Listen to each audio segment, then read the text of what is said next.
бізде қонақта мектебіміздің педагог шебері, Қазақстан Республикасының білім беру ісінің үздігі Сағатбек Жұмабекұлы. Қош келдіңіз дейміз. Сізге қойылатын бірнеше сұрақтарымыз бар.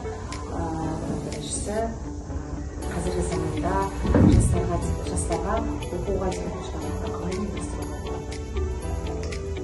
болады? Сұрағыңыз өте орынды. Қазіргі кездегі өзекті мәселелердің бірі деп ойлаймын.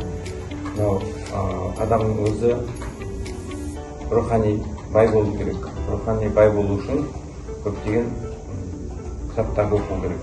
Ол кітаптардың түрлі салаға, түрлі адамның дамуына байланысты жазылған кітаптарға, мысалға балаларға арналған өздерінің жас ерекшелігіне сай жазылған кітаптар, әңгіме, ертегі, қиял ғажайып ертегі деген сияқты, содан бастап көркем әдебиеттер, соған ұласар повесть, поэма деген сияқты. Мен олардың осы кітапқа құштарлығын арттыру үшін мынандай ойларымды айтар едім. Ең бірінші, бұл енді біз мектепте жүргізіліп жатыр, дегенмен де оны қорытындылап осы оларға алдағы уақытта жақсы осы іспен айналысу үшін, олардың бір жақсы ісі болу үшін оларға бір марапат есебінде мектеп тарапынан болсын, әйтеуір осы балдарға сыйақы болса, сыйақыны мысалға мен енді басқа түрін айтпаймын, тек қана марапат түрі қолданысылы деп ойлаймын. Сол кезде балдар қызығар еді. Мысалға менің немерем Сағатбек Сезім Саматқызы осы 6-шы сыныпта оқиды осы мектепте. Былтыр бір жыл бойы 30 кітап оқыған. Өзім күндіз осы жерден алып отырады, ол сіңілдеріне апарып береді кітапты. Сол ескерусіз қалды деп ойлаймын өз басым.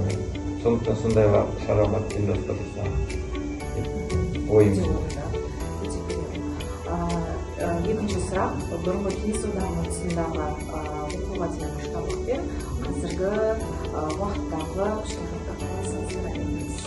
Кеңес одағы кезіндегі оқуға құштарлық деген басымдығы.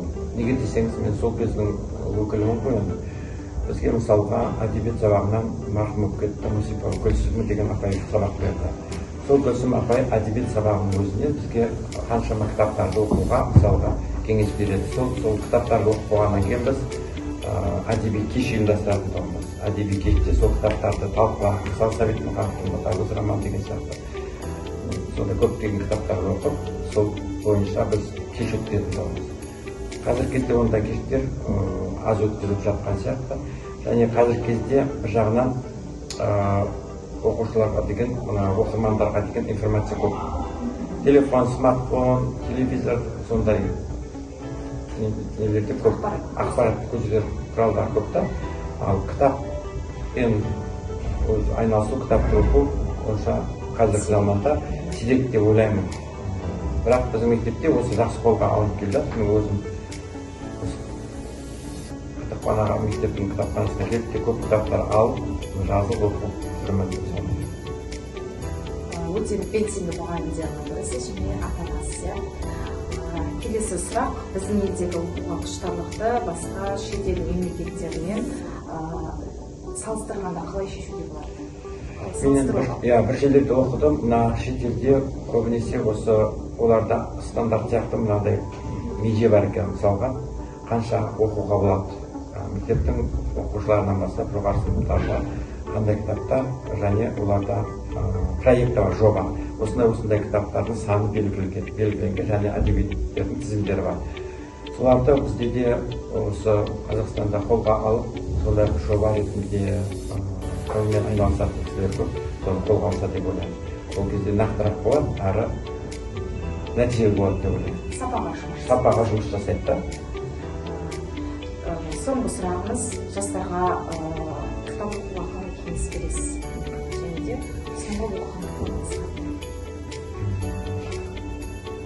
Мен енді соңғы оқыған кітаптардың ішіндегі ғылыми жобаға байланысты әдеби кітаптарын қазір ол есімде жоқ, бірақ оқып тұрамын.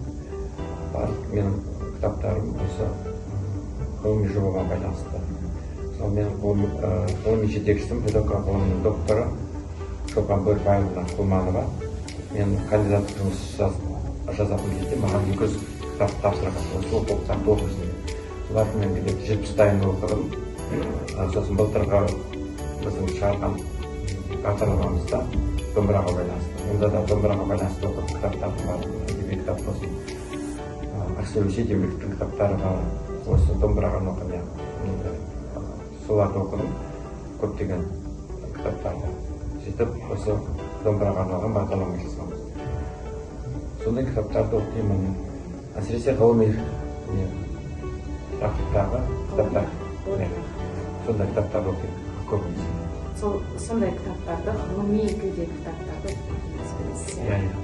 Өйткені бір бала бір бағытқа мысалға өзінің болашақ мамандығы бойынша мысалы медицина ғылымын таңдайтын шығар, болмаса IT деген қазір баруға осы сол салада оқуға қызығушылық көп қой. Мұғалім болсын кез келген сол салаға әдебиеттерді өзінің мамандығына байланысты көп оқыса, оларға нұр үстіне нұр болып келешек алдынан шығады ғой деп ойлаймын. Біліммен сусындаса, ғылыммен сусындаса, әдеби кітаптар қоса оқыса, ол жақсы болады деп ойлаймын. Керемет сұхбат болды. Рахмет. Келіп ой бөліскеніңізге рахмет. Тек жемісті күндер. Рахмет.